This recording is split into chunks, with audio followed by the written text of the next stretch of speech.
ఈనాడు మీకు లింగావిర్భావమును గూర్చి వివరణ చేస్తాను అని చెప్పాను. అసలు లింగం అనగానేమి, అసలు శివలింగ దర్శనము ఎందుకు చెయ్యాలి? దేవాలయంలోకి వెళ్ళి అందరు మూర్తులు కరచరణాదులతో ఉంటే, కాళ్ళు చేతులతో చక్క తలకాయ కనపడుతూ, ముక్కు కనపడుతూ, నోరు కనపడుతూ ఉంటే, ఒక్క పరమశివుడు మాత్రం లింగస్వరూపంగా ఎందుకుంటాడు? దాని వెనకాతల ఏదైనా భావన ఉన్నదా?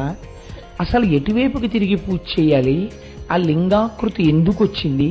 లింగము అన్న మాటకు అసలు అర్థం ఏమిటి? ఈ విషయాల్ని మీకు నేను విజ్ఞాపన చేసే ప్రయత్నం చేస్తాను. మీరు ఒక్కసారి ఆలోచన చేయండి. మీకు భగవంతుని యొక్క స్వరూపమును పట్టుకోవడంలో మనస్సు మునక వేయడానికి తేలిక మార్గం ఒకటి వేదం చెప్పింది. ఎంత అందమైన మాట చెప్పిందో తెలుసా అండి? ఋతం పిబంతౌ సుకృతస్య లోకే గుహా ప్రతిష్టౌ పరమే పరార్ధే యో వేద నిహితం గుహాయాం. ఒక పదార్థం ఒకటి ఉందయ్యా, అది నీ యొక్క మాంసనేత్రములకు గోచరము కాదు, అది కనపడదు. నువ్వు ఇలా చూస్తే నామరూపాలు కనపడతాయి, కానీ ఆ పదార్థం, ఆ పరబ్రహ్మము నీ కంటికి కనపడదు. ఈ కంటి చేత నీవు చూడలేవు. ఈ కంటి చేత చూడబడనటువంటి పరబ్రహ్మము ఉన్నది అని మాత్రం నీకు తెలుస్తోంది. గాలిని మీరు చూస్తున్నారా? గాలిని మీరు ఎప్పుడు చూడలేదు, కానీ గాలి వలన మనం బతుకుతున్నామా లేదా? గాలి వేస్తోంది, గాలి వీస్తోంది అని మనం తెలుసుకుంటున్నామా లేదా? త్వగింద్రియం వల్ల, ఆ స్పర్శేంద్రియం వల్ల. చర్మానికి తగిలితే ఆ గాలి వీస్తోందండి అంటున్నాం కదా. గాలి వెయ్యకపోతే గాలి వీయట్లేదండి, చాలా ఇబ్బందిగా ఉంది, ఒక్క పెట్టేస్తోంది, చెమట పెట్టేస్తోంది అంటాం కదా. అలా భగవంతుడు కేవలము మీకు మాంసనేత్రమునకు కనపడనంత మాత్రం చేత భగవంతుడు లేదని అనరాదు. అలా అంటే ఏమవుతుంది? ఏమంటే మీరు ఉన్నాడు ఉన్నాడు ఉన్నాడు అంటున్నారు, మేము లేవు లేడు లేడు అంటున్నాం. మీరు అనరామాట. మీరు అలా అనేవాళ్ళు అయితే ఇంత భక్తితో వచ్చి ఇక్కడ కూర్చో. నేను మాట్లాడేది దేని గురించి అంటే, అటువంటి భావన ఏర్పడినటువంటి సంస్కారం ఉంటే నేను చెప్తున్నాను. భగవంతుడు లేడు అన్నారనుకోండి, భగవంతుడు లేడు అనవలసి వస్తే ఈ ప్రకృతిలో అనేకమైనటువంటి విషయాలు జరుగుతున్నాయి. దీనికి ఎవరు కర్త? ఒకరు ఉండాలి కదండి. మీరు చూడండి, ఒక పూల కుండీలో మీరు ఒక మల్లె తీగ వేశారు, దానికి ఒక చిన్న మొగ్గ పట్టింది. మీరు ఆ చిన్న మొగ్గని తీసి రేకులు బలవంతంగా విప్పారు.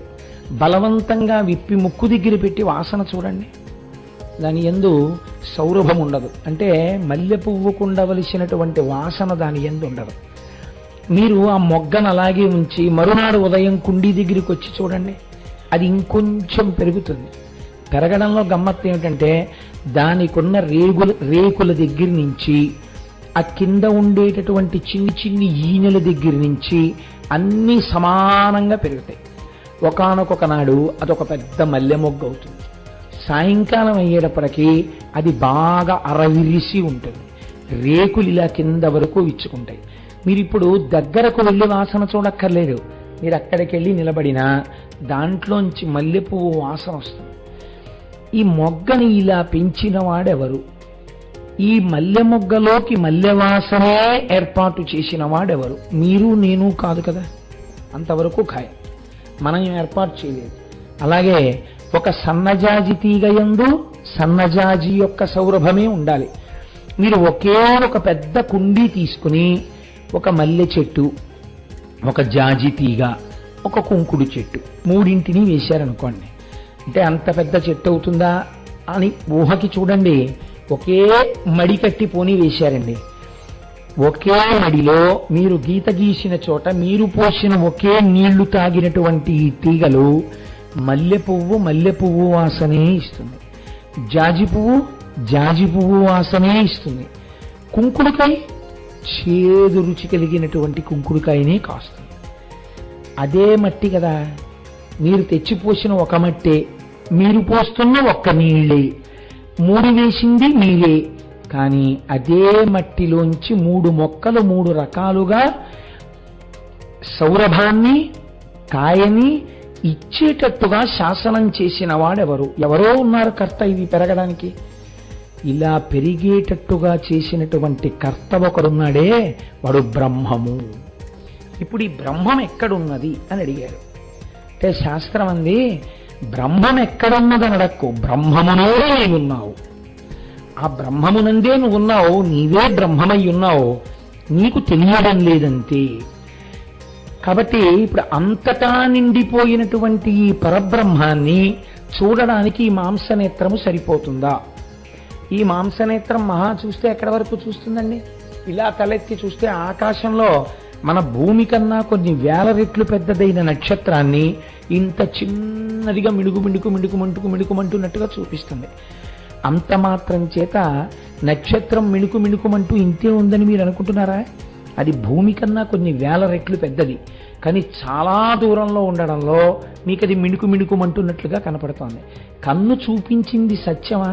కన్ను చూపించింది సత్యం కాదు. కన్ను చూపించింది సత్యం అయితే మనం ఏమంటాం? సూర్యాస్తమయం అయిపోయిందంటాం. సూర్యుడు అస్తమించాడా? సూర్యుడు అస్తమించలేదు. సూర్యుడికి అభిముఖంగా ఉండకుండా చాటుకి భూమి తిరిగింది. కంటి చేత దర్శనమై చెప్పబడినవి అన్నీ సత్యములు కావు. ఒక చోట దూరంగా కొండ మీద పొగ కనబడింది, అదిగో అక్కడ అగ్నిహోత్రం ఉంది అన్నాడు. దగ్గరకెళ్ళి చూస్తే అది పొగమంచు, చల్లగా ఉంది కొండంతా.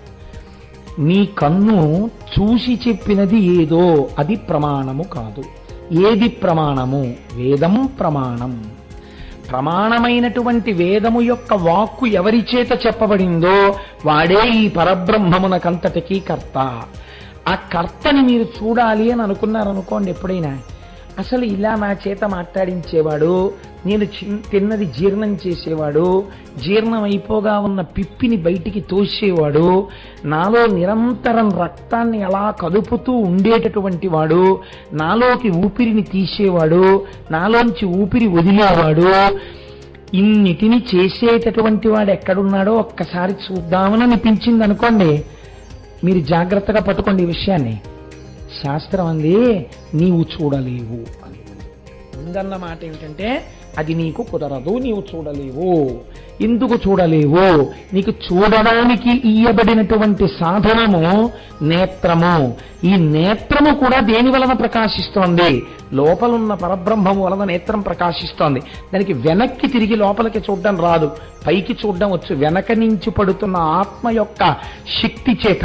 ఇప్పుడు ఈ కన్ను ఎలా పట్టగలదు భగవంతుణ్ణి? చూడలేదు.